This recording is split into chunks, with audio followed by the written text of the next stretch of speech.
두 번째를 하도록 할게요. 내가 지난주는 첫 수업이라 그런지 오프라인을 거의 1년 반 만에 한 거거든.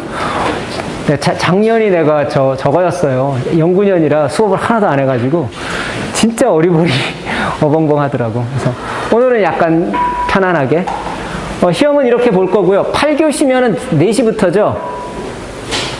8교시가 4시 맞지? 네. 또 그것도 안 했더니만 헷갈리네.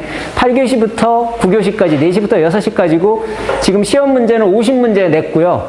그 다음에 영어로 된 게 30문제, 그 다음에 한국어로 된 게 20문제, 그 다음에 한국어도 단어는 영어가 많아요.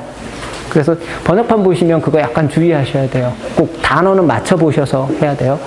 그 다음에 두 군데서 봐요. 162명, 여기 약대 117, 112에서 50명, 15명. 그 다음에 조교 3명이 와서 감독을 할 거고요. 나는 계속 왔다 갔다 할게요. 그러니까 궁금한 거 있으면 나한테 질문하시면 내가 그날 답변을 해드리고, 마스크 다 불편하지만 마스크 꼭 하셔서 오셔야 되고, 사이버 캠퍼스에 공지 한 10분 전에 올리고 왔어요. 모르고 2개 올렸어. 그러니까 공지를 보시면 되고요.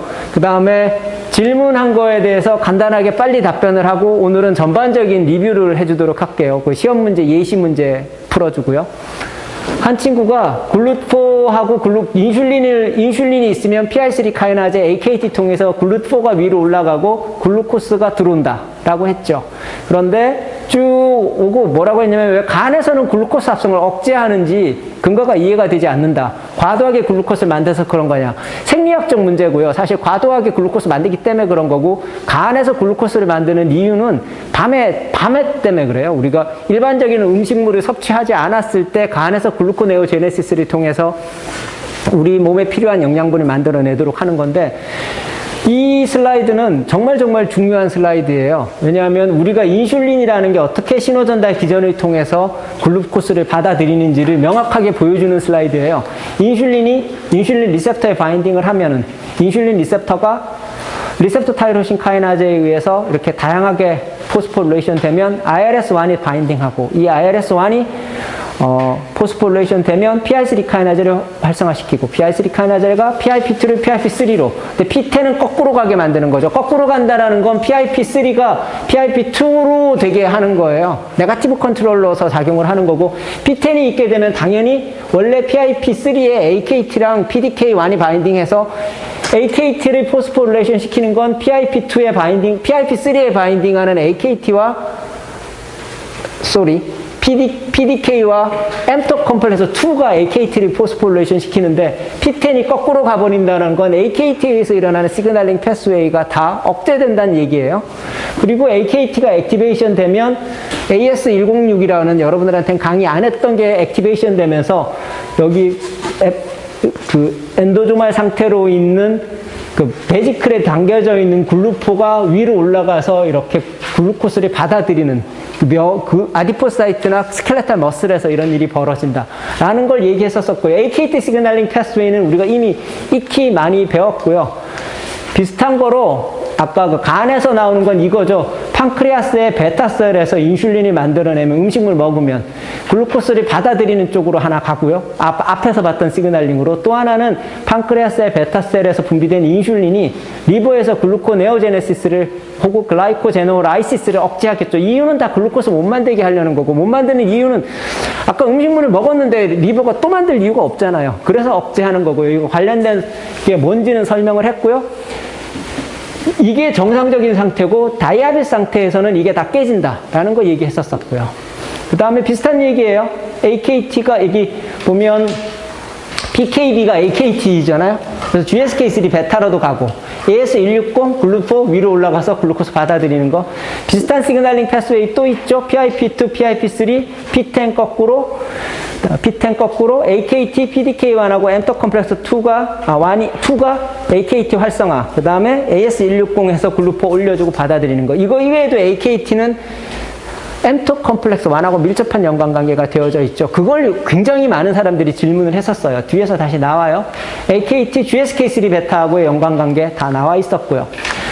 또 많은 사람들이 PI3 카이나제가 AKT 활성화시키고, 그 다음에 TSC하고 엠톡 컴플렉스 1 활성화되는 거 많이 이해했는데, 크로스톡에서 이게 좀 어려운 내용인데 내가 그때 강의를 안 하고 넘어갔더라고요. 근데 사실은 여러분 시험 문제를 좀 이따 내가 얘기하겠지만 어려운 거 없어요. 정말 단순하게 냈어.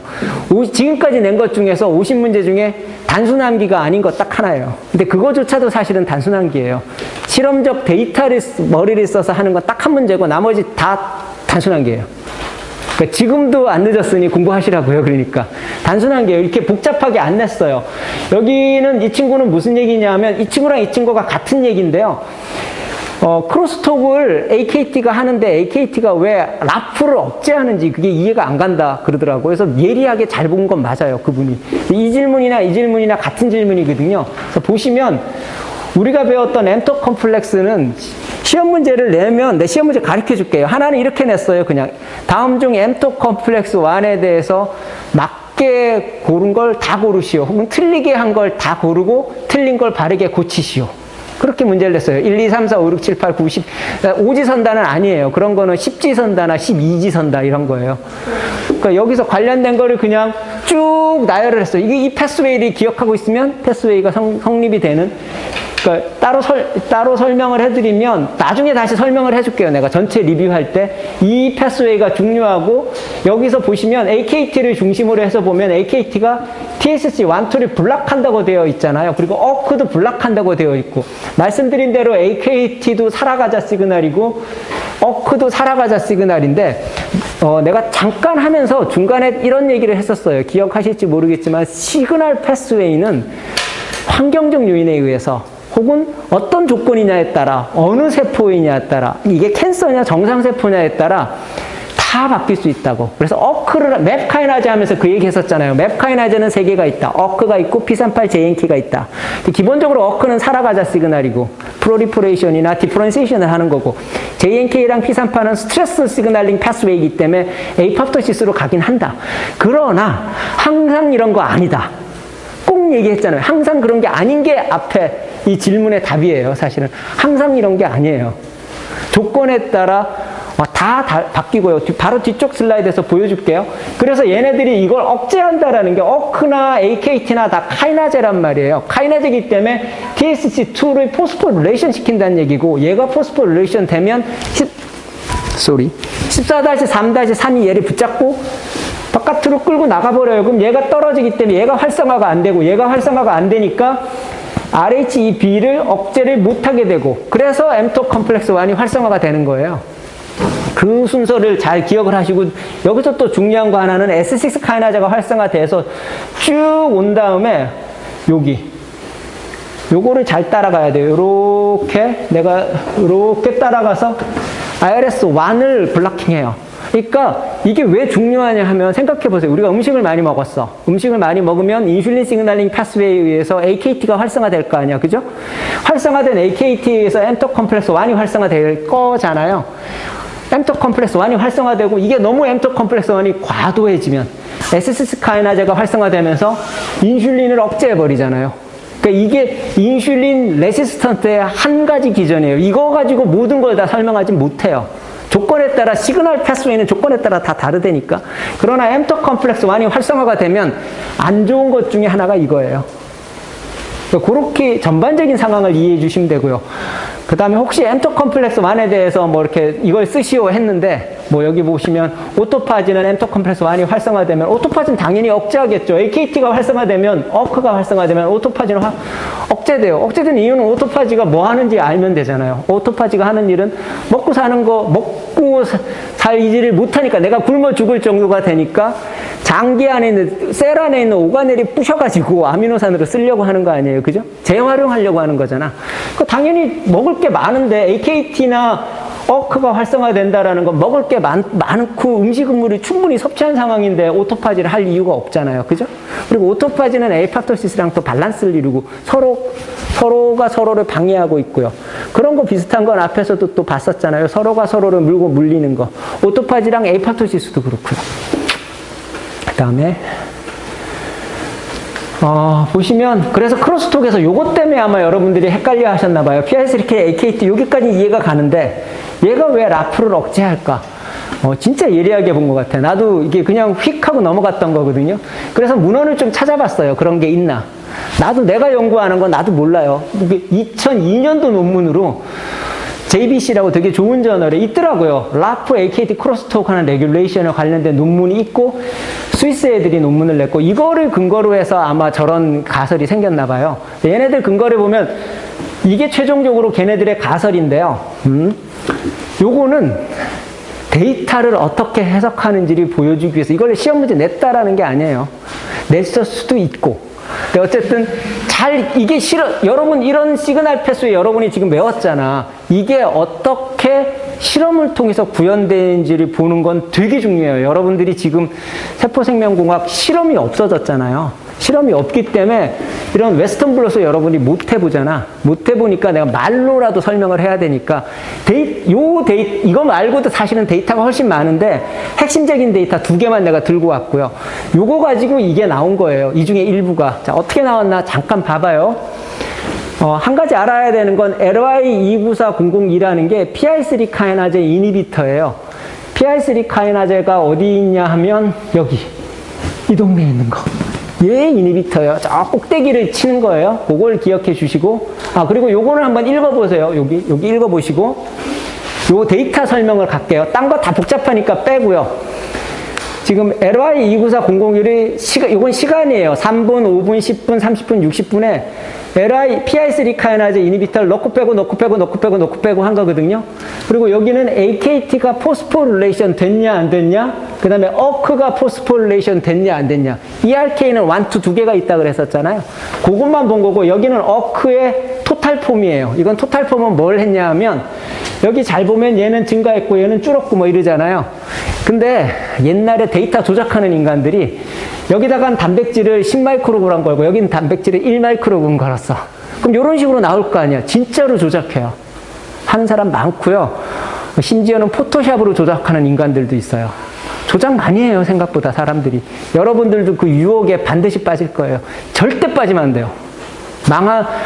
한순간에 일생을 망칠 수 있으니까. 모를 것 같죠? 나중에 과학은 다 크로스 체크를 하기 때문에 결국은 드러나요. 드러나면 지도 교수는 발뺌을 해요. 나는 몰랐다.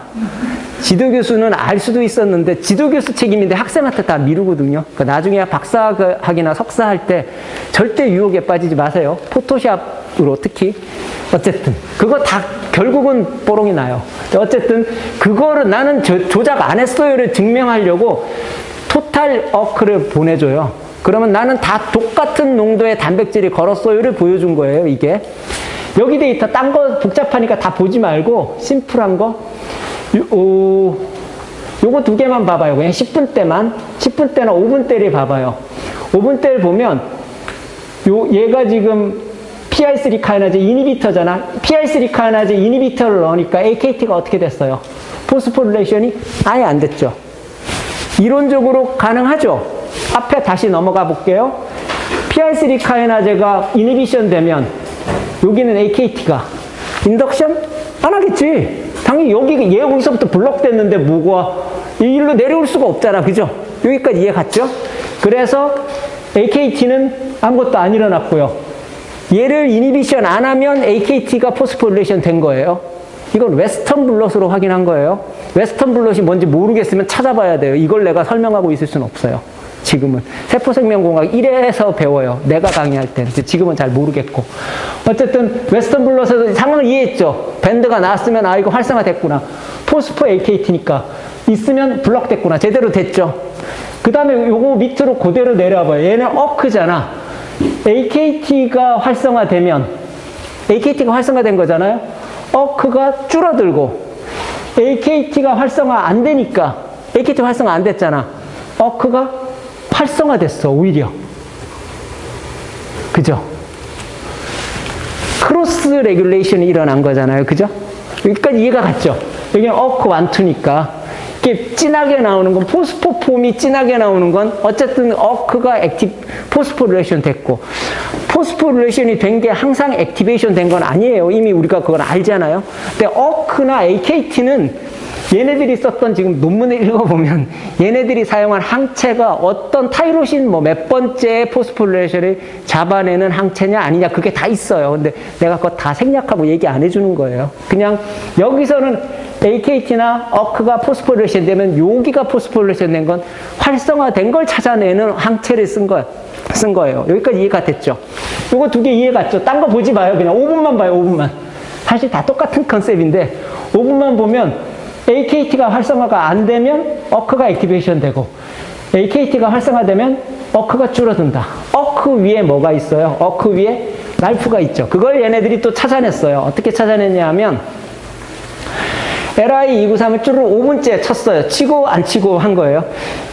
깜깜하면 더 잘 보일 텐데 8분째를 봐봐요. 5분째는 지금 명확하지 않으니까 8분째를 보면 LI294-002라는 걸 쳐서 AKT를 억제하면 억제를 안 했을 때는 랄프가 포스포릴레이션 됐죠.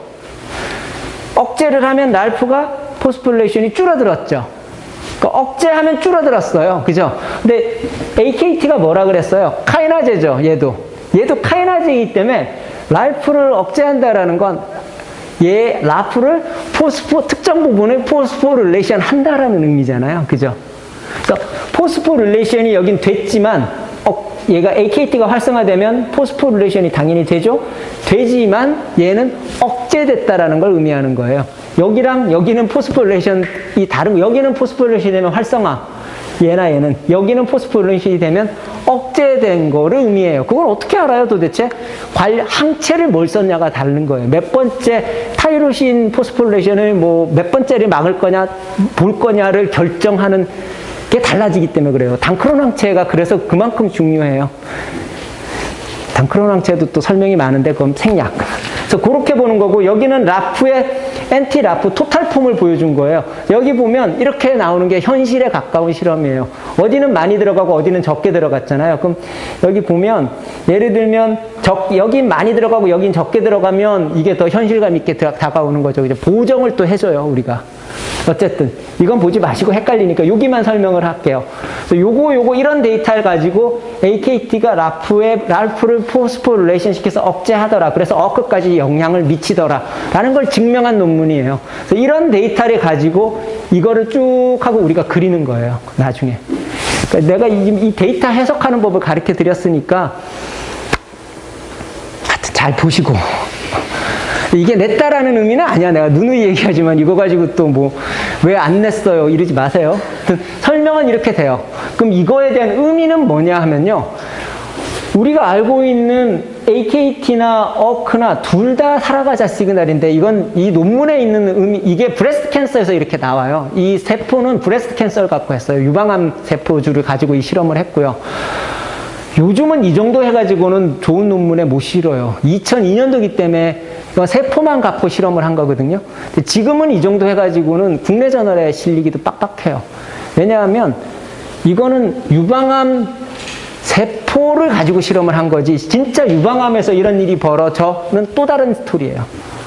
그건 동물 실험을 또 해야 되고요. 어쨌든 이런 식으로 저런 신호기전을 찾아내는 겁니다. 그 다음 액틴이 사이토스켈레톤에서 조절된다. 셀 쉐이프, 외부 신호에 의해서. 헤미데스모즘은 외부 시그널이 온다고 해도 셀 쉐이프이 바뀌지 않은 거냐. 인터미디에이트 필라멘트 쓴 거는. 우리가 액틴, 마이크로튜블, 그 다음에 인터미디에이트 필라멘트 세 개가 사이토스켈레톤의 메인 주역이잖아요. 세 개가. 근데 제일 많이 변하는 게 액틴 필라멘트고요. 인터미디에이트 필라멘트도 변하긴 하는데 그렇게 다이나믹하지 않아요. 뒤에를 잠깐 봅시다. 이것도 외우실 거 아니에요, 여러분들이?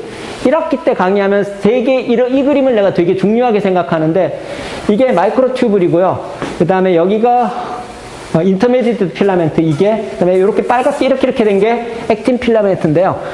뒤에 이런 그림 혹시 보셨어요? 이거 외우라는 거 아니에요. 액틴 필라멘트는 이렇게 다이나믹하게 리모델링을 해요. 그 다음에 인터미디에이트 필라멘트도 다이나믹하지는 않아요. 인터미디에이트 필라멘트 이렇게 코일드 코일 폼으로 해서 다이머가 그다음에 테트라머가 되면서 이렇게 붙는데 인터미디에이트 필라멘트는 제일 덜 다이나믹한 거고요.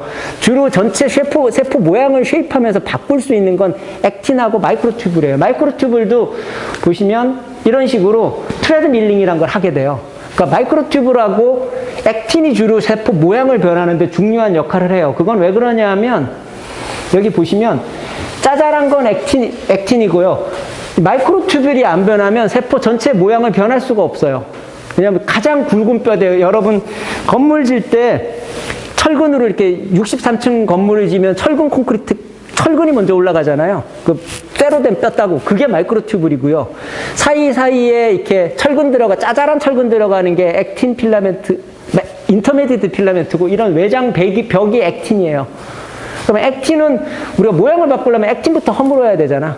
그런 의미예요, 그냥. 그게 적절한 비유인지는 모르겠으나. 그래서 보시면 이렇게 써 있어요. Intermediate filament는 more stable하고 do not exhibit the dynamic behavior of actin filament or microtubule. 이렇게 써 있어요. 그래서 주로 세포 모양 변할 때는 어디 갔냐? 액틴 필라멘트를 제일 먼저 변화시키고 그 다음에 마이크로튜뷸리 통으로 변해요. 그런 의미를 보여주는 거고요. 이것도 뭐 전체 튜블린 다이머나 마이크로튜뷸의 다이나믹에 대한 거니까 이것도 외우실 건 아니에요, 전혀. 그 다음에 로우랑 락 패스웨이를 보여줬는데 몽땅 셀 시그널링과 셀 데스 시그널링과 관련돼 있어서 이렇게 패스웨이가 진행되면 현재 상태가 좋지 않은 걸 의미하는 거야. 그건 아니에요. 그건 아니고요. 모양을 변할 때 이것도 그냥 무작정 암기하실 필요 없고요. CDC42, 렉 패스웨이랑 로우가 다 로우 패밀리 프로테인인데 이러한 것들의 모양을 변화시키는데 필요한 것들이고요.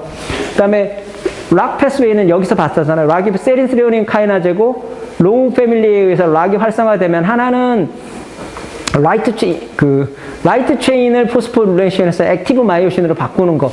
얘가 포스포릴레이션이 돼야 마이오신이 변하면서 마이크로튜뷸리 변할 테니까.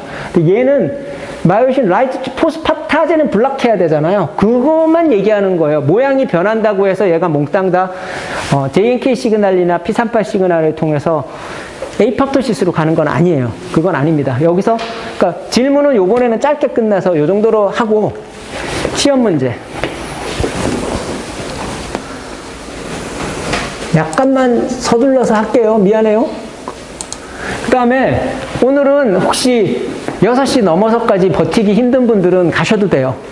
내가 혹시 시간이 부족하면 6시 넘어서까지 조금 강의를 할 테니까 자유롭게 가세요. 5시 50분 넘으면.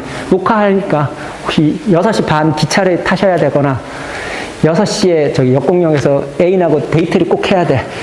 가셔야 돼요, 그건. 시험이 중요한 게 아니니까. 가셔도 돼요. 그러니까 50분 넘어가면 자유롭게 나가서 얘기할 필요 없어요. 녹화한 거 있으니까 걱정하지 마시고. 시험 문제 이렇게 냈어요. 단순 암기예요.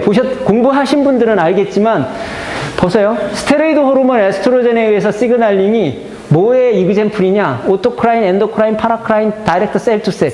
진짜 단순 문제잖아. 뭐예요? 정답은? 안 찍으셔도 돼요. 다 올려놓을게요.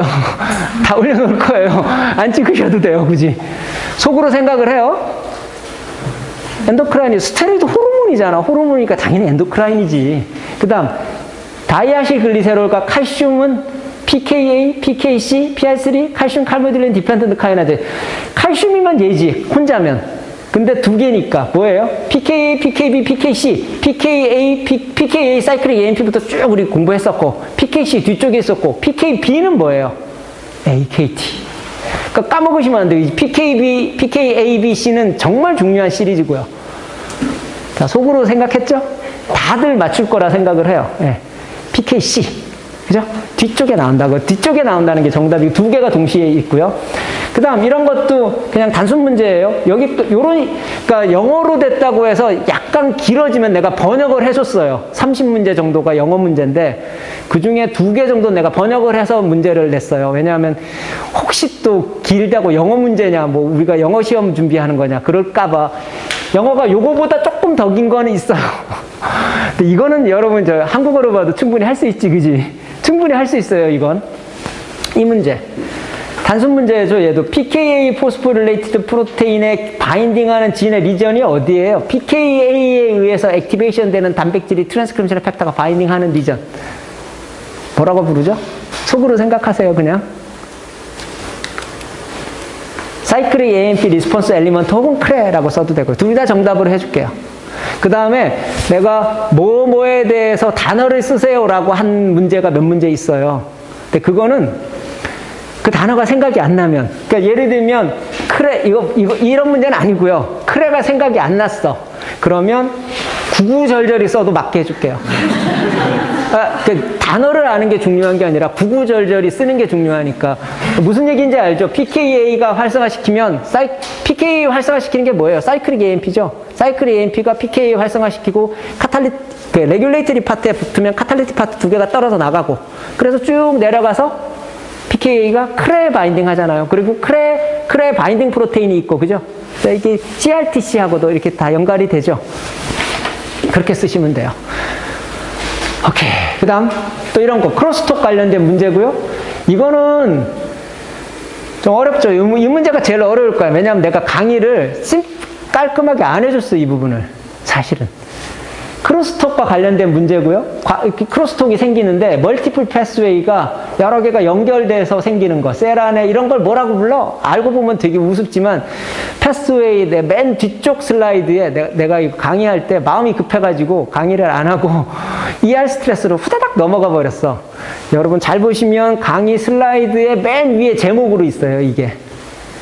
그러니까 이걸 내가 왜 끌고 왔냐 하면 여러분한테 보여주고 싶은 게 공부를 하실 때 아까 많은 사람들이 지금까지 나한테 질문을 하셨잖아요. 그건 굉장히 깊은 질문들이에요. 사실 잘했어요. 그런 질문들은 환영할 만하고 내가 언제든지 웰컴 하는데 시험용은 아니에요.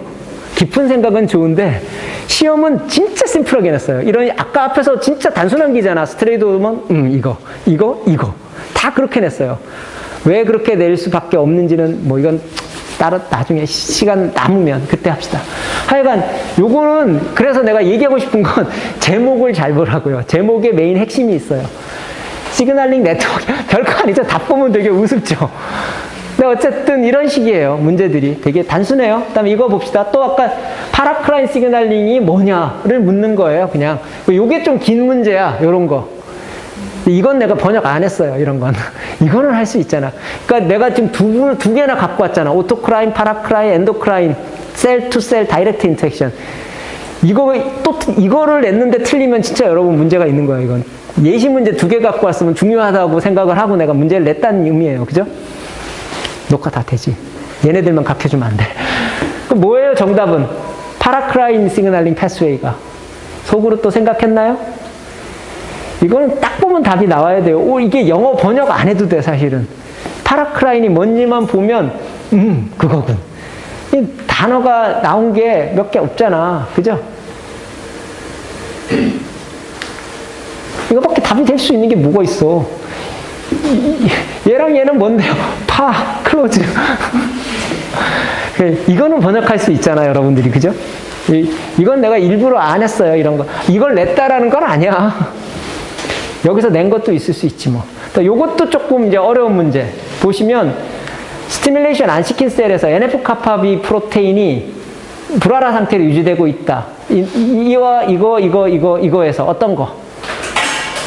NF-kappa B가 인액티베이션 되어 있는 게 그러니까 아무것도 스티뮬레이션이 없다라는 거. 윈트 시그널링 패스웨이나 햇지오그 시그널링 패스웨이 같은 거에서 햇지오그나 윈트에서 햇지오그가 없을 때, 윈트가 없을 때 어떤 상태가 벌어졌는지, 그때 NF-kappa B가 있는지 생각해 보셔야 되고요. 이거 어려운 문제예요, 이런 건 사실은. 생각해 보셔야 되고요. 그 다음에 R-kappa B 프로테인이 불활화 상태로 존재하는 게 NF-kappa B는 여러 번 강조했기 때문에 되게 중요하다는 걸 여러분 익히 아실 거고, NF-kappa B 어려우면 어렵고 쉬우면 되게 쉬운 문제예요. 왜 얘가 NF-kappa B가 불활화 상태로 되어 있나요? 딱 띄는 게 하나밖에 없네, 뭐. 그죠? 햇지오그 R-kappa B 어댑터 TNF. R-kappa B죠. IKK가 R-kappa B를 포스포리레이션 시키고 R-kappa B가 유비키티네이션 돼서 데그레데이션 나가면 P65랑 50이 짠 하고 내려가는. 그 다음, 이거는 내가, 이거 왜 안 지웠지? 이런 바보. 그 다음에 이런 문제가 이제 내가 내는, 한국어로 내는 문제의 주 스텝이에요. 보면 여러분이 공부했던 것들을 디테일하게 이렇게 한 개 한 개 묻는 게 아니라 이거 한 개가 사실 참거지 문제랑 똑같은 문제예요. 근데 내가 카테고리를 정해줬어. 그냥 리셉터의 역할 및 특징에 대한 설명이다. 틀린 것을 모두 고르시고 바르게 수정하시오, 맞게 수정하시오, 올바르게 고치시오 등등등. 반대일 수도 있어요. 역할의 특징이다. 바른 것을 모두 선택하시오. 근데 잘 보시면 모두 선택하시오라는 단어가 있으면 답이 멀티플 초이스고요. 그냥 고르시오, 선택하시오. 그거 한 개예요, 답이. 그 다음에 바르게 고치시오라는 단어가 없으면 틀린 거 굳이 고칠 필요 없어요. 근데 바르게 고치시오, 바르게 수정하시오 써 있는데 안 고치면 이걸 만약에 1, 2, 6을 맞춰도 절반밖에 점수를 못 받아요. 그러니까 바르게 고치라는 건 바르게 고치세요. 꼭 그 문제를 제발 잘 읽으세요. 그러니까 약간 걱정되는 게 공지를 내가 아무리 이렇게 써놔도 공지를 대충 보고 오는 사람들이 있어서 연결이 잘 안 되는 것처럼 문제는 정말 꼼꼼하게 보셔야 됩니다. 지금 봅시다. 리셉터하고 관련된 거 보면 하나의 라이간드는 하나의 리셉터에 바인딩하는 스페시피티를 가지고 있다. 잘 생각해보면 이거 정답일 것 같아. 그지? 근데 앞에서 공부를 하셨던 분은 알겠지만 맨 앞쪽에 다이버시티가 있었잖아. 라이간드 하나가 하나의 리셉터에만 항상 반드시 바인딩하는 거 아니라고 돼 있어요, 뒤에. 그래서 여러 종류의 결합이 가능해요, 리셉터가. 그죠? 다이버시티가 있었고요. 그 다음에 리셉터의 라이간드 도메인에 따라 생물학적 영향이 달라지나요? 라이간드 도메인, 트랜스멤브레인 도메인, 이펙트 도메인. 근데 이펙트 도메인 체인지하면 리틀 시그널이 반대로 내려갔죠. 라이간드는 같아도. 그래서 이펙트 도메인이 훨씬 중요하죠. 라이간드 도메인은 라이간드랑 바인딩하는 그것만 해주니까. 그래서 이펙트 도메인이 체인지해서, 이거는 조금 오버로 얘기한 거지만, 카이메릭 엔티진 리셉터 T셀이 나온 거예요. 그거는 나중에 캔서 할 때 내가 설명을 해줄게요. 그 다음, 라이간드가 리셉터에 바인딩하면 반응 속도 올라가나? 당연하죠. 반응이 증폭된가? 이거 당연하죠, 이건. 그 다음에 하이 어피니티 에고니스트랑 로우 어피니티 에고니스트는 반응의 액티비티는 결국 같아지나? 그래프로 기억하시면 돼요. 두 개가 다 똑같아지고, 이거는 내가 어쩌면 강의 안 했을 수도 있어요, 이 부분은. 내가 어피니티 에고니스트, 엔타고니스트, 리버스블 에고니스트 이거 하면서 몇 개를 빼버렸어요. 여러분 복잡해 할까봐. 그래서 이건 강의 안 했을 수도 있는데 상관없어요. 이 문제 안 되니까. 그 다음에 파샤 에고니스트랑 인버스 에고니스트 역시 반응의 액티비티는 결국 같아지나? 사실은 이거는 달라져요. 그 그래프로 나와 있어요, 그건. 그 다음에 리셉터의 라이간드 바인딩 도메인이 달라도 이펙트 도메인이 같으면 같은 반응을 유도한다. 맞죠? 얘는 사실 같은 얘기예요. 여러분 문제를 잘 보면 이 교수님 멍청한 거 아닌가 싶은 내용이 간혹 있어요. 무슨 얘기냐면 문제에 답이 있어요. 그냥. 진짜 있어요. 농담이 아니라 나도 해놓고 아이씨 이거 다시 낼까 하다 귀찮아서 그냥 둔 게 있거든요. 5번 문제랑 10번 문제가 이 문항을 보면 5번 문제를 10번 문제로 풀 수 있고 이런 것들도 있어요. 다 이게 예시를 내가 만들다 보니 잘못 만든 것도 있고 그래요. 그러니까 그냥 보다 보면 이게 이 사람이 좀 멍청하군. 그냥 그렇게 아시고 답을 잘 푸시면 돼요. 그 다음에 요런 게 좀 응용 문제예요, 이제. 이것도 사실 응용 문제도 아니지 뭐. 한번 읽어보세요, 이거. 이거는 캔서 부분에서 허셉틴에 대해서는 정말 디테일하게 얘기해 줄 거예요. 캔서에서 내가 많이 얘기하는 게 글리백하고 헙셉틴이 대표적이에요. 글리백은 스몰 몰레큘로 백혈병을 치료한 유일한 첫 번째 나온 약이고요. 시그널 패스웨이를 통해서 캔서를 치료할 수 있다라고 증명된 첫 번째 약이고, 오케이, 항체를 이용해서 캔서를 치료해보자라는 프루프 오브 컨셉이 된 첫 번째 약이 헙셉틴이에요, 사실은. 그래서 두 개는 여러분들이 혹시 카이스트에 나는 카이스트는 아직도 면접을 봐요. 우리 학교도 면접을 보긴 하지만 카이스트 대학원 경쟁률이 있는 데는 카이스트 정도 경쟁률이 있고 나머지 거의 경쟁률 없어요, 여러분. 학교마다 달라요. 랩마다 달라요. 우리 실험실엔 경쟁률이 있나요? 있어요, 사실은. 근데 내가 그냥 와라 그러면 그냥 뽑는 거지. 그러니까 서울대학교는 다 경쟁률이 있을까요? 없어요. 근데 교수별로는 경쟁률이 있어요. 그러니까 여러분이 A라는 교수님한테 가고 싶은데 접촉을 했는데 우리는 이미 찼어요. 그러는 경우도 있고요. 내 방도 올해 둘 뽑을까 안 뽑을까 셋 뽑을까 둘 뽑을까 하나 뽑을까 하다가 어쨌든 연구비가 더 됐어, 내가. 연구비가 더 돼서 3명을 뽑기로 했는데 이번에 내년에 어떻게 될지 모른다. 근데 이게 경쟁률이 있어요, 우리 방도. 그리고 이미 나한테 또 지원하겠다는 애들이 한 두세 명 있었는데 미안합니다. 우리는 경이 찼습니다. 이렇게 얘기를 해요. 그러니까 겉으로 보기엔 경쟁률이 없으나 실제로는 경쟁률이 있거든요. 근데 실질 경쟁률까지도 그러니까 겉으로 보기에도 경쟁률이 있는 데는 카이스트 정도일 거예요, 아마. 거의 나머지는 경쟁률이 없고 카이스트는 면접할 때 실제로 이런 걸 물어요. 이 문제가 우리 학교 약대 1회 입학생들 문제였어요. 내가 강의 중에 다 이렇게 얘기해줬거든. 여러분 선배가 내가 시험 감독관이었, 면접관이었으니까 정말 안타까워서 죽으려고 그랬어요. 나는 이 문제를 내면서 우리 학생들이 좀 유리할 거야 라고 해서 문제를 냈거든. 개뿔 유리하기는 다 대답을 못했어. 이 문제 똑같아요. 거의 비슷해요. 이거 뭐예요? 답 속으로 생각해. 물론 이제 요거는 요런 부분은 없지. 요런 부분은 없고 그냥 그 약대에서 물을 때는 헙스틴의 기전이나 이런 거를 묻는 거였긴 하나 헙스틴을 잘 알고 계시면 이게 뭐예요? 그러면 딱 보면은 답이 뭐 에고니스트 이걸 묻는 건 이 앞에 있는 건 다 개소리예요. 사실은 여러분한테는 다 개소리고 에고니스트랑 엔타고니스트가 뭔지 알면 그냥 답이 나오는 거예요. 그죠? 에고니스트고 신호전에 끊으니까 중중중중중중 쓰면 돼요. 그래서 어떻게 보면 어렵지만 어떻게 보면 되게 쉬운 문제예요. 그 다음 이건 이런 문제 또 많이 내요. 리세プター 프로테인 타이로신 카이네이즈에서 틀리게 서술한 거 뭐냐. 저 문제도 내과 했다 냈나 안 냈나 모르겠네. 리세プター 타이로신 카이네이즈랑 넌 리세プター 타이로신 카이네이즈의 공통점과 차이점에 대해서 얘기하시오. 공통점과 차이점에 대해서 뭐 얘기하시오가 그렇게 서술형은 없어요. 공통점과 차이점 중에 맞고 틀린 걸 고르시오. 뭐 그런 건 있었는데 얘는 어떻게 생각해요? 틀리게 서술한 부분을 고르고 바르게 고치시오. 자, 이거 멀티플 초이스예요? 아니면 한 문제만 고르는 거예요? 하나만 고르는 거예요. 모두 고르시오 없잖아. 그러니까 낑낑대지 마시라고요. 하나만 고르는 거고 바르게 고치시오가 있잖아. 그거 바르게 고쳐야 돼요. 바르게 안 고치면 절반밖에 점수가 못 받아요. 자, 또 한번 진지하게 들여다보세요. 내가 또 따로 설명할 필요 없을 것 같고 문제는 안 찍으셔도 돼요. 다 올려놓을 거니까. 요거는 안 올리고 화면만 올릴 거예요. 왜냐하면 내가 문제가 공개되는 걸 별로 안 좋아해서. 근데 이 문제는 내가 그냥 배째라 그러고 올린 거라. 이 슬라이드는 안 올릴게요. 슬라이드는 안 올리고 그냥 이건 뭐 어차피 공개되니까.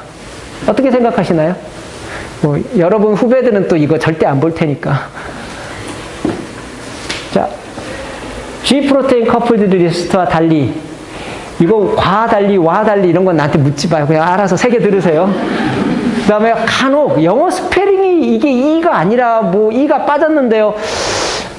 그런 문제 거의 안 내요. 한 문제도 안 냈어요. 영어 스펠이 틀려서 이거 틀리게 맞게 내가 잘못한 거야. 그럼 문제 잘못 낸 거예요. 그러니까 가르쳐주는 건 좋으나 그거를 맞고 틀리고로 조용히 이거 내가 찾아냈어 이러시면 안 돼요. 영어 스펠은 내가 절대 문제 안 내요. GPCR과 달리 인트라셀러 엔자임과 직접 연결되어 있나요? 맞아요? 틀려요? 이거 물어볼까 이거? 치사하게 그냥 합시다. 그 다음에 일반적으로 인슐린 및 기타 성장인자들이 라이간드로서 작용하나? 리셉터 타이로신 카이나제? 인트라셀러 도메인에 타이로신 카이나제 도메인이 위치하나? 익스트라셀러 도메인에? 그래, 고개를 몇 명이 흔드네. 맞아요. 이 인트라셀러 도메인에 사실 보면 되게 단순한 문제죠. 그죠? 되게 쉬워요. 그러니까 50문항이지만 빨리 푸는 사람이면 1시간이면 다 풀어요. 진짜로. 빨리 나가주면 좋고. 그 다음에 다이머리제이션하고 오토포스포릴레이션 정말 중요하고요. 순서. 다이머리제이션이 된 다음에 오토포스포릴레이션 되는 겁니다. 그 다음에 카이나제 도메인 인산화를 인식해서 SH2 도메인 가진 다운스트림 몰레큐들이 결합한다. 맞죠? 이걸 또 SH2 도메인이 아니라 PDH만 뭐 물론 PDH가 붙을 수도 있으나 SH2로 내가 이그젠플을 들었잖아. 그지? 시험 문제 이제 충분히 보시겠죠? 그죠? 전체적인 걸 이제 합시다. 이거 아닌데.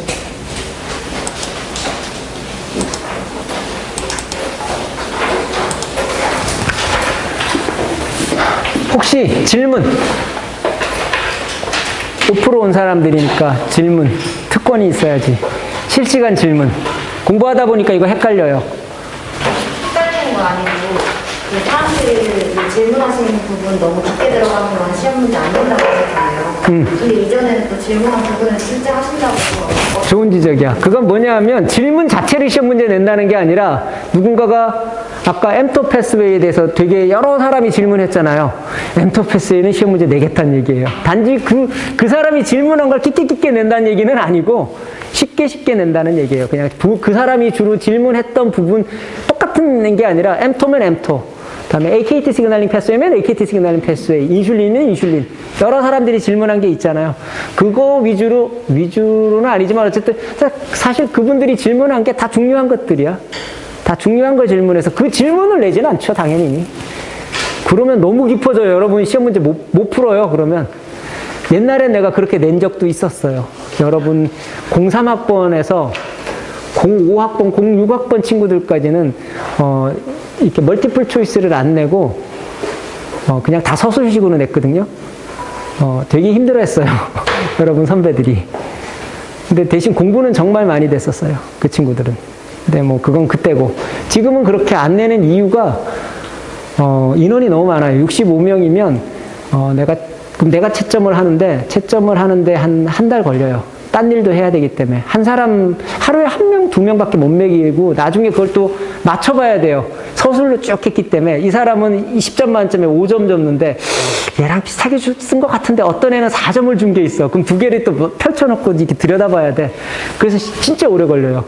그래서 내가 그때는 여유가 조금 있었는데, 이제는 오늘 하루 종일 정말 TC하고 끝났어. 시간이 없어요. 저녁에도 미팅이 하나 있고. 내가 도저히 시간이 그렇게 매길 채점이 불가능하더라고요. 내가 해보니까. 그래서 그런 거야. 안 그러면 좀 이게 불합리해졌어요. 그리고 지금은 어떻게 해야 될지 모르겠는데, 원래는, 면역학을 들었어도 모르는구나. 원래는 내가 시험 문제를 보면 시험지를 다 돌려주거든요. 돌려주고 그 자리에서 자기가 채점한 거 의의상을 다 받는데, 지금 그게 가능할지 모르겠네. 오프라인, 근데 또 온라인으로 하겠다는 친구들이 강제로 나오게 할 수도 없어서, 오프라인으로 하는 친구들은 내가 시험집 돌려줄게요. 채점한 다음에. 그래서 한번 채점, 본 거 보시고, 온라인으로 한 친구들은 뭐 어떻게 해야 되나? 그건 다음에 고민해 봅시다, 일단. 그거는. 어쨌든 난 시험집 돌려줘서 본인이 보게 하니까, 뭐가 틀렸는지 맞았는지, 의의 있으면 그 자리에서 받으니까, 그렇게 하시면 되고요. 또 질문. 라프에서 특징 중에 프로톤 코딩이라는 게 있는데 다른 것도 다 암호화될 수 있는 건데 왜 굳이 여기에만 프로톤 싹이 제일 처음 발견됐기 때문에 그래요. 별거 없어요. 싹도 그렇고요. 그다음에 라프도 그렇고요. 그다음에 라스가 특히 그래요. 싹이 제일 먼저 발견된 건 사코마 바이러스, 라오스 사코마 바이러스 때문에 그래요. 바이러스에서 처음으로 발견된 게 싹 프로테인이고요. 그걸 발견한 건 비숍하고 바무스가 발견한 건데, 이 사람들이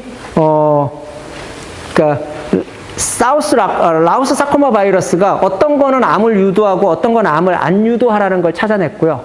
그러면 도대체 두 개가 뭐가 다르지? 비교해 봤더니만 그 마지막 끝부분이 다르다는 걸 찾아냈어요. 그래서 원래는 바이러스끼리 비교한 게 아니라 사실은 싹이 사람 몸에 있는 C싹이 있고요. 바이러스에 있는 V싹이 있어요. 근데 V싹은 암을 유도하고 사람 몸에 있는 C싹은 암을 유도하지 않더라는 걸 찾아냈어요. 말로 하니까 좀 그런데 여기 보이니? 됐죠? C싹이라는 게 이렇게 되어 있고요.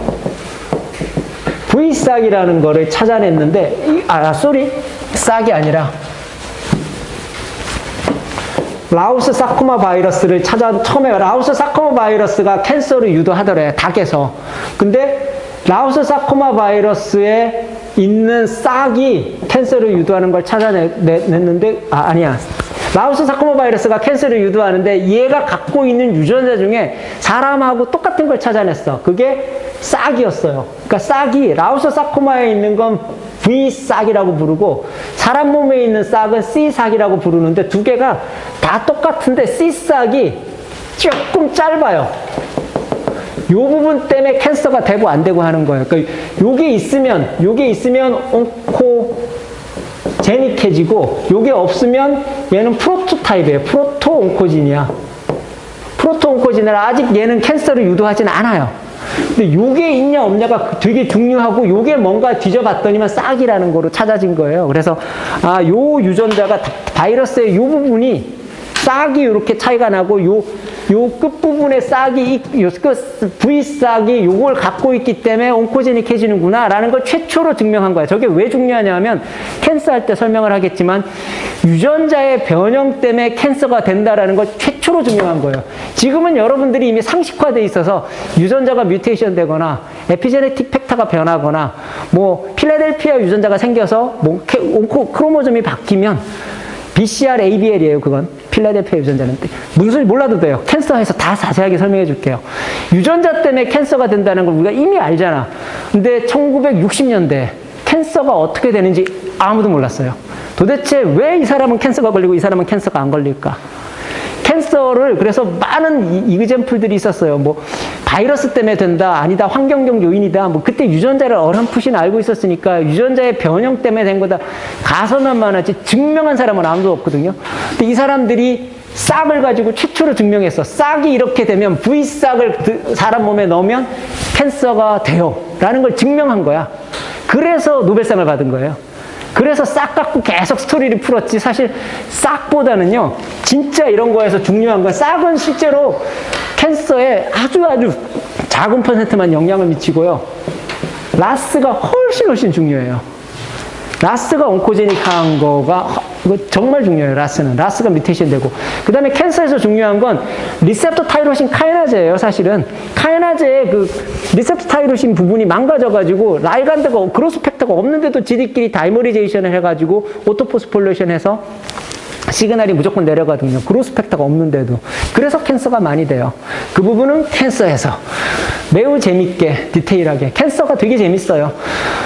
아마 캔서를 강의하는 것도 여러분이 마지막일 것 같아요. 왜냐하면 내년에는 종양학이라는 과목을 만들었거든요. 의생명과학과에. 그래서 종양학을 배우시면, 혹시 여러분 중에 3학년이 있으면 4학년에 종양학을 들으시면 뭐 좀 훨씬 디테일하게 내가 강의하는 것보다. 나는 익히 여러분이 알다시피 면역이나 바이러스를 하는 사람이지 캔서를 하는 사람은 아니에요. 우리 방에서 캔서를 연구를 조금 하긴 하나 캔서 백신 때문에 암 백신 개발하느라 하는 거지 캔서 다이렉트리 캔서만 한 사람은 아니거든요. 내가. 어쨌든 그렇고요. 또 하다가 그러면 궁금한 거 있으면 얼마든지 얘기하세요.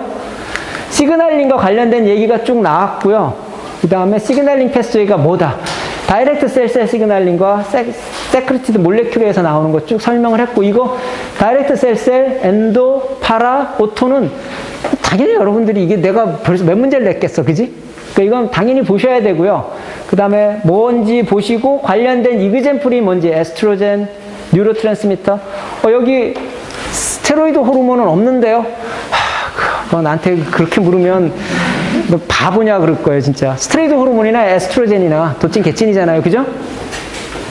호르몬이잖아, 호르몬. 여기 써 있잖아요, 호르몬이라고. 오토크라인이 뭔지도 나와 있고, 여기 오토크라인 이그젠플 보면 T셀 가지고 많이 내가 얘기를 했었어요. 그 다음에 암노멀 오토크라인 시그널링이 되면 캔서가 된다. 리셉터가 얼마나 중요한지, 그 다음에 리셉터에 대한 리셉터가 어떻게 구성되어 있는지, 뭐 여기는 다 이런 것도 되게 중요하죠. 캔서 시그널링이 오는 건 물리적 신호도 있고요. 화학적 신호나 혹은 전기적 신호를 몽땅 다 케미컬 시그널로 바꿔주는 거죠. 그죠? 케미컬 시그널이라는 건 뭔가요? 우리가 지금 보여준 건 포스포릴레이션만 보여드렸어요. 사실은 지금까지도 시그널 패스웨이의 대세는 포스포릴레이션이에요. 세린, 트레오닌, 타이로신, 세린, 트레오닌 세 개를 어떻게 포스포릴레이션 시킬 거냐 말 거냐. 카이나제랑 포스파타제의 경쟁 관계잖아요. 그런데 어떤 분은 아시틸레이션도 얘기하고 있고요. 여러분 에피제네틱스 파트에서 에피네피린 등등등 해서 햇과 H답과의 상관관계에 대해서 기억하시죠? 그건 아세틸레이션만 얘기하는 건데 실제로는 메틸레이션, 포스포릴레이션 다 관련되어 있죠. 에피제네틱스도 내가 되게 좋아하는 거예요. 이렇게 얘기했는데 공부 안 하면 나도 몰라요. 그 다음에 관련된 얘기 있고요. 이런 얘기들이 여기 아까 그렇게 내가 쭉쭉 리셉터에 대한 얘기가 여기 다 나오죠. 내가 이걸 했다고 해서 저 사람이 리셉터 얘기했으니까 리셉터는 문제를 안 낼 거야. 바보예요. 낼 수 있어요. 리셉터 가지고도. 여기도 보시면 같은 라이간드가 들어갔을 때 시그널이 이펙터 도메인 때문에 다르게 날아가죠. 그죠? 아까 그거 얘기하고 다 내용이 있으니까 보시면 되고요.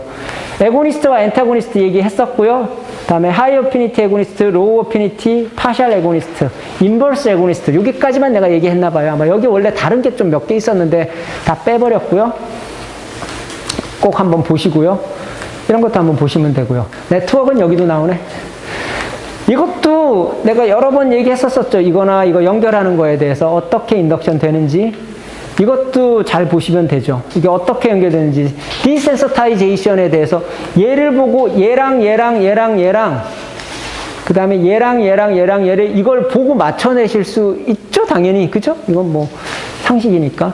그 다음에 이렇게 복잡하다. 아이소폼에 대해서 간단하게 설명을 했었었고요. PKC에 대해서 먼저, 근데 그때는 내가 이거 디테일하게 몰라도 돼요. 그러고 넘어갔을 거야. 아마 지금도 여전히 디테일한 건 모르셔도 돼요. 야, 이렇게 복잡한 게 있군. 그 다음에 이렇게 뭐, 아이소폼이 PKC가 많고 이런, 이거 다 암기하실 필요 당연히 없죠. 그죠? 내 강의를 들으셨으면 내가 이거 강조 안 한 거 아실 거예요. 그 다음에 이건 관련된 이게 시그널 패스웨이에 대한 얘기들이니까 쭉 보시면 되고요. 카이나자, 세렌트리온인, 타이로신과 관련된 거 정말 중요하고요. 포스포릴레이션 된다는 게 어떤 의미인지 나와 있고요. 그 다음에 뭐 글리백은 정말 중요하고요. 사실은 이건 뭐 캔서 부분에서 다시 얘기할 거고요. 세린트리온인, 포스포세린, 포스파타제랑 카이나제에 대해서 보시면 되고요. 그다음에 카이나제랑 포스파타제의 상관관계에 대한 얘기고요. 그 다음에 포스포릴레이션 관련된 거, 뭐, 쭉 시그널 관련된 게 쭉 나와 있고, 이것도 뭐 다 같은 얘기들입니다. 그냥 다 넘어가도록 할게요. 여기가 아까 얘기했던 그 리셉터 타이로신 카이나제가 망가지면 온코제닉해진다. 라는 게 이것 때문에 많이 망가져요. 캔서는 글리백이 나중에 얘기하겠지만 글리백이 성공할 수 있었던 제일 큰 이유는 뭐냐면요. 1번 기전을 알았다. 2번 딱 그 부분만 망가지기 때문에 그래요. 사실은 대부분의 캔서는 그렇지 않아요. 굉장히 여러 가지 요인에 의해서 캔서가 되기 때문에 어느 한 시그널링 패스웨이만 막는다고 해서 캔서가 치료되지 않아요. 그래서 문제예요. 그리고 금방 내성 생겨요. 어쨌든 그런 문제 때문에 캔서가 처음에 글리백이 나왔을 때는 뭐 기적의 약처럼 됐다가 이제 뭐 그냥 중요한 약 중에 하나 정도로만 됐죠. 카티도 마찬가지예요. 내가 10년 전에 여러분한테 강의할 때는 딱 2010년쯤이었던 것 같아요. 카티가 조만간 나올 거고 웬만한 캔서는 이제 다 치료될 거야 라고 얘기했으나 헛소리가 됐죠. 카티도 왜냐하면 그때 내가 봤던 논문이 백혈병과 관련된 논문이었는데 관해율이 95%였어요. 정말 기적의 약이었거든요. 근데 고용암에서는 그런 정도의 좋은 장점을 못 보여줬어요. 그건 또 나중에 캔서한테 설명을 할게요. 어쨌든 뭐 이거 리셉터 올리고머리제이션 오토포스폴레이션 나와 있고요. 이것도 여러분 이제 이미 봤죠. 이제는 인테그린 시그널링 패스웨이 이게 왜 중요했는지 보실 수 있으실 거고요. 다이머리제이션 잭 스텝 패스웨이 나와 있고요. 그다음에 여기 나와 있는 게 이게 이마투닙이 BCR, ABL 이게 제일 중요한 것 중에 하나예요. 그다음에 허투는 항체로 블로킹하는 거고. 지금 보면 이제 여러분들이 약간 이게 그래서 중요했구나. 이걸 내가 그때는 암기하지는 마세요 그랬을 거예요 아마. 근데 지금은 보시면 어떤 의도인지 조금씩 이해가 가실 거라고 믿고요. NF-kappa 시그널링 패스웨이는 귀가 딸도록 얘기했으니 잘 보실 거고요. 그 다음에 유비퀴네이션도 진짜 중요하죠. 당연히 유비퀴네이션 안 중요할 리가 없죠. 그 다음에 유비퀴네이션의 이 모든 패스웨이를 NF-kappa와 더불어 암기하셔야 되냐? 미쳤어요. 그걸 암기하기. 어떻게 암기해요? NF-kappa만 암기하고 유비퀴네이션이 NF-kappa에 어떻게 작용하는지 정도만 보시면 되죠. 당연히. 그거 어떻게 외워? 이런 거는, 유비퀴네이션이 모든 지지제에 연관이 다 되겠죠. 이걸 일일이 다 하나하나 암기하실 필요는 당연히 없어요. 이건 내가 여러분 보여드리려고 한 거고. 스몰리제이션이 뭐다? 스모 패스웨이가 뭔지는 아셔야 돼요. 유비퀴네이션과 대응되는 거니까. 뭐가 달라요? 스모하고 유비퀴네이션은. 데그레데이션 시킬 거냐, 안 시킬 거냐. 맞아요. 두 개는 그래서 서로 크로스 레귤레이션을 하죠. 그거는 여기서도 있고 뒤에서 아마 여기서 내가 NF-kappa 시그널 이거를 암기할 필요는 당연히 없어요. 이 패스웨이를 여러분이 뭐 하려고 암기를 해요. 교과서에 나오는 것도 아닌데. 단 컨셉은 이해하셔야 된다고요. 유비키티네이션과 스몰리제이션은 차이점이 뭐다. 그리고 두 개가 서로를 물고 물린다. 정도의 개념을 꼭 가지고 계셔야 돼요. 이거 다 암기하실 필요 당연히 없고요. 이것도 당연히 없고요. NF-kappa 시그널링 패스웨이에 대해서는 당연히 한 번 정도 봐주시면 돼요, 그냥. 이걸 당연히 다 일일이 내가 상식적으로 이걸 암기하라고 당연히 얘기 안 하잖아. 수업 때도 디테일하게 강의 안 했어요, 이거. 크리티컬 로드가 뭔지 컨셉은 꼭 이해하셔야 돼요. 크리티컬 로드가 뭔지에 대해서 주저리 적거나 적어놓은 걸 보고 크리티컬 로드예요 라고 답은 쓸 수 있어야 돼요. 크리티컬 로드가 뭔지. 이 그림 되게 유명하죠. 인슐린 시그널링 패스웨이고. 이건 좀 전에 보여드렸고, 이것도 보여드렸고, 이것도 보여드렸고, 이것도 보여드렸고, 이것도 보여드렸고. 라이간드, 호르몬과 NO는 정말 중요합니다. 뉴로트랜스미터, 에코소나이드, 사이토카인. 다 하나하나 다 중요하죠. 호르몬은 어떤 종류가 있는데 왜 중요한지, 시그널에서 왜 중요한지, 뉴로트랜스미터는 이 구조를 다 암기하셔야 되죠. 미쳤어요, 암기하게. 암기하실 필요 없어요. 구조는 생화학 시간이 아닙니다. 그리고 에피네프린의 구조, 에피네프린이나 세로토닌이나 히스타민의 펑션에 대해서는 생리학 시간에 공부하시면 돼요. 지금 공부하는 게 아니에요, 그건. 그냥 뉴로트랜스미터가 왜 시그널에서 얘를 작용을 여기다 끌고 왔구나, 라이간드로 작용을 하는구나 정도만 아시면 돼요. 이걸 내가 가바가 무지무지 중요한 뉴로트랜스미터긴 한데 가바의 생리학적 기전에 대해서 내가 얘기를 한 번도 안 꺼냈잖아, 그죠? 아드레날린 같은 거면 그냥 재밌으라고 적어놓은 거예요, 여러분들한테. 어떻게 쓰이는지. 그다음에 이렇게 쓰이는구나. 그냥 얘네들이 여기 스테로이드 호르몬 있죠? 뭐 이렇게 되는구나. 등등등. 호르몬이 전체적으로 이렇게 나누는구나. 또 같은 얘기고요. 코티코스테로이드 이런 게 있구나 정도만 그냥 보시면 돼요. 글루코코티코이드에 대해서는 헷하고 H닥 설명 때문에 요 정도는 기억하셔야 돼요. 헷하고 H닥은 정말 중요하고 우리 교과서에 없는 걸 내가 끌고 들어왔죠. 후속 유전학이라는 걸 끌고 들어와서 후속 유전학에 대해서 장황하게 오래 1시간에 걸쳐서 설명을 했어요. 왜냐하면 중요하기 때문에. 또 후속 유전학이 뭐냐, 에피제네틱스라는 게 뭔지, 그 다음에 에피제네틱스를 정의한 사람이 제일 먼저 정의한 건 와딩턴이고요. 나머지 사람들이 쭉 가면서 정의했는데 정의가 뭔지 정도는 아실 필요가 있고요. 그 다음에 DNA 여기서도 이런 걸 딱 보시고 DNA 모디피케이션, 크로마틴 모디피케이션이 중요하구나, non-coding RNA랑 RNA 모디피케이션이 중요하구나 정도만 이해하시면 돼요. 이 그림은 내가 이거는 따로 설명을 아마 여러분한테 했을 거예요. 에피제네틱 인포메이션의 메이저한 캐리어가 뭔지를 이거 하나하나에 대해서는 여러분이 디테일하게 모르셔도 최소한 4개의 캐리어, 이렇게 에피제네틱한 연구를 할 때 햇과 H닥을 제외하고 뭘 갖고 주로 연구하냐, 히스톤 모디피케이션, 헤테로크로마틴 모디 컴포넌트와 관련된 거, 그 다음에 폴리콤브 프로테인과 관련된 거, non-coding RNA와 관련된 거, DNA 메틸레이션과 관련된 거. 4개가 에피제네틱한 인포메이션을 담고 있는 메이저한 캐리어다 정도는 내가 여러 번에 걸쳐서 강조를 했고요. 특히 이게 똑같이 메틸레이션, 모디피케이션, non-coding. 여기는 왜 3개예요? 이게 가장 최근 논문이라 그런 거예요. 폴리콤브 단백질에 대해서는 여기서는 언급을 안 했고요. 그러니까 다 같은 얘기들입니다. 그 다음에 히스톤, 이거 다 외우실 필요 당연히 없고요. 히스톤 테일이 어떤 식으로 중요한지, 그 다음에 라이터, 이레이저, 리더에 대한 얘기. 이건 이번 주에 수요일 날 대학원생들 강의할 때 쓸 거예요. 대학원생들한테 이번에 강의하는 게 RNA 모디피케이션 인 캔서예요. 캔서에서 RNA 모디피케이션이 어떤 작용을 하는지에 대해서. 거기에 주로 이제 이레이저, 라이터, 리더에 대한 설명이 나와요. 여러분한테는 내가 강의 안 했어요. 디테일하게는. 단지 이레이저가 뭔지, 라이터가 뭔지, 리더가 뭔지만 얘기했어요. 그냥. 히스톤 테일의 모디피케이션 할 때 포스포릴레이션 시키는 건 라이터. 관련된 단백질 쭈르르. 그 다음에 걔를 항상 있으면 안 되잖아요. 없애야 되잖아요. 없애는 거 이레이저. 했나 안 했나 디텍션 해내는 건 리더. 관련된 단백질이 다 따로 있고, 여기 내가 써놓지도 않았어요.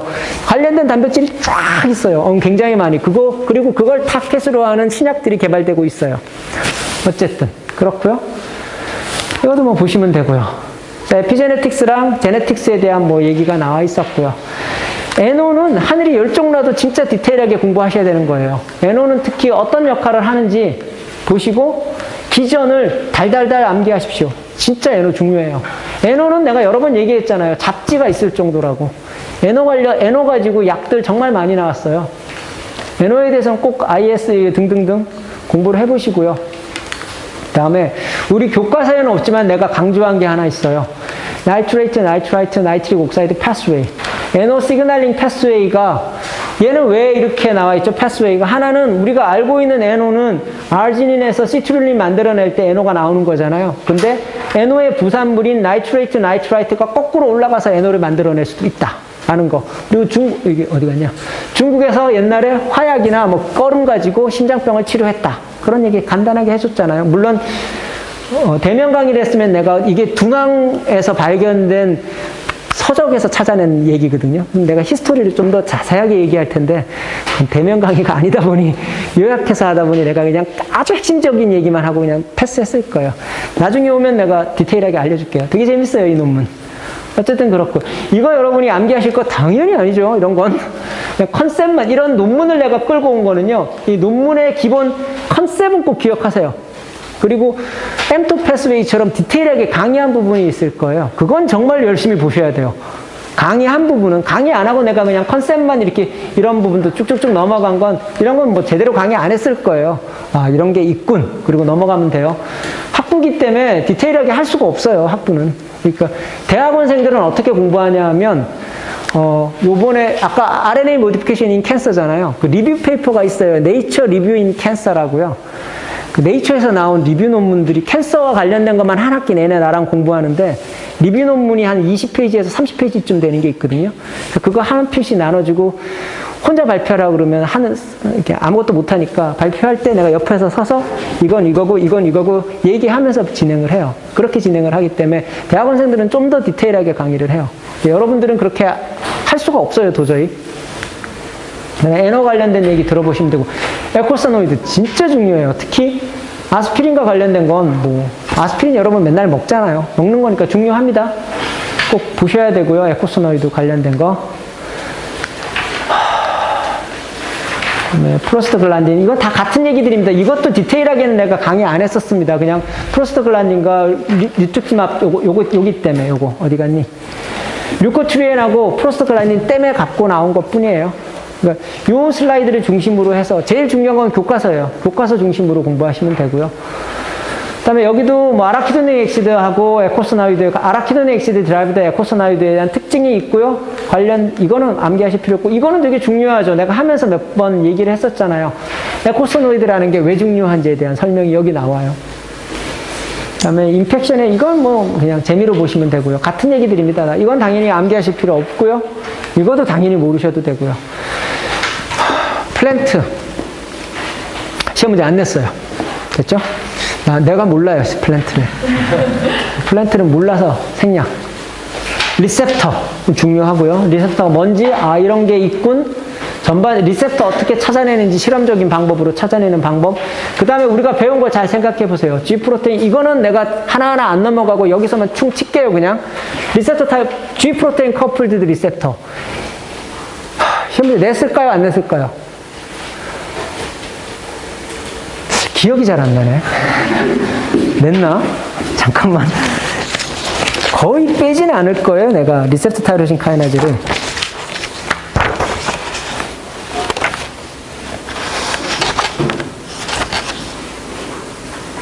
당연히 냈네. 당연히 냈어요. G 프로테인 커플드 리셉터. 그 다음에 리셉터 타이로신 카이나즈 싹 패밀리, 사이클릭 AMP 관련된 거, 당연히 냈죠. 그 다음에 리피드라고 관련된 게 뭐예요? PIP3예요. PIP2를 PIP3로 바꾸는 그 부분이고요. 칼슘 칼뮤딜린 시그널링 패스웨이. 얘는 리피드만 따로 뺀 건 아니고 AKT, PKB, 엠터 컴플렉스. 이거는 하늘이 열종나도 반드시 공부하시고 기억하셔야 되는 부분이고요. 맵 카이나제는 말씀드린 대로 어크, P38, JNK 꼭 기억하셔야 돼요. 괜찮아요? 와요? 먼저 간다고? 꼭 기억하셔야 돼요. 사이토카인 관련돼서는 잭스타 패스웨이하고 그다음에 TNF 관련돼서 스메드 관련된 거 꼭 기억을 해주시면 되고요. 여러분 내가 해지오그랑 윈트 냈을까요? 안 냈을까요? 내가 바보가 아닌 이상 내겠죠. 그죠? 해지오그랑 윈트 그렇게 중요하다고 그랬는데 시험 문제를 안 낼 수는 없는 거고요.